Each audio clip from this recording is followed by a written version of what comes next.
Magandang araw! Ating tatalakayin ang panghalip panao.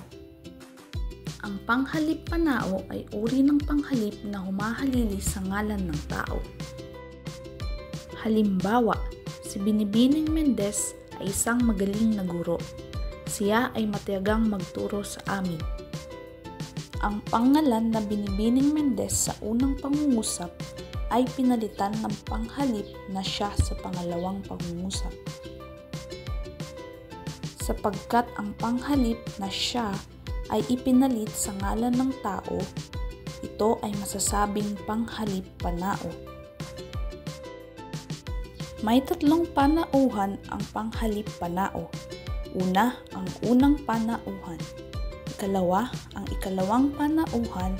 At ikatlo, ang ikatlong panauhan. Ang unang panauhan ay humahalili sa ngalan ng taong nagsasalita o kasama sa pangkat. Halimbawa, umuwi na ang makulit kong aso. Ang panghalip sa pangungusap ay ko, at ito ay humahalili sa ngalan ng taong nagsasalita. Ang ikalawang panauhan naman ay humahalili sa ngalan ng tao o mga taong kinakausap. Halimbawa, huwag ninyong pitasin ang mga bulaklak. Ang panghalip na ginamit sa pangungusap ay ninyo, at ito ay humahalili sa ngalan ng mga taong kinakausap. At ang ikatlong panauhan ay humahalili sa ngalan ng tao o mga taong pinag-uusapan.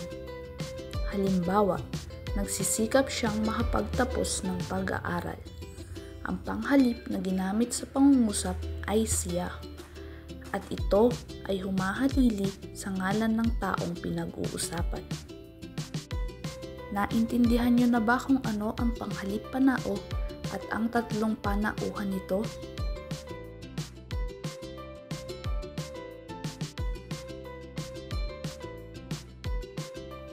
Subukan mo ang sagutan ang mga katanungang ito. Maaari mong i-pause ang video hanggang sa iyong matapos ang aktibidad.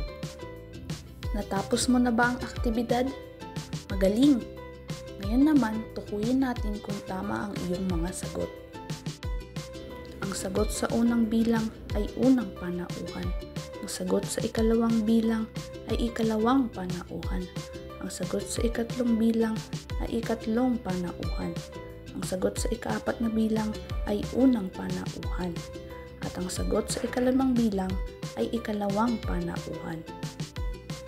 Upang mas masubok pa ang inyong kaalaman sa ating paksang tinalakay, maaari niyong i-scan ang mga QR codes na ito at sagutan ang mga sumusunod na aktibidad.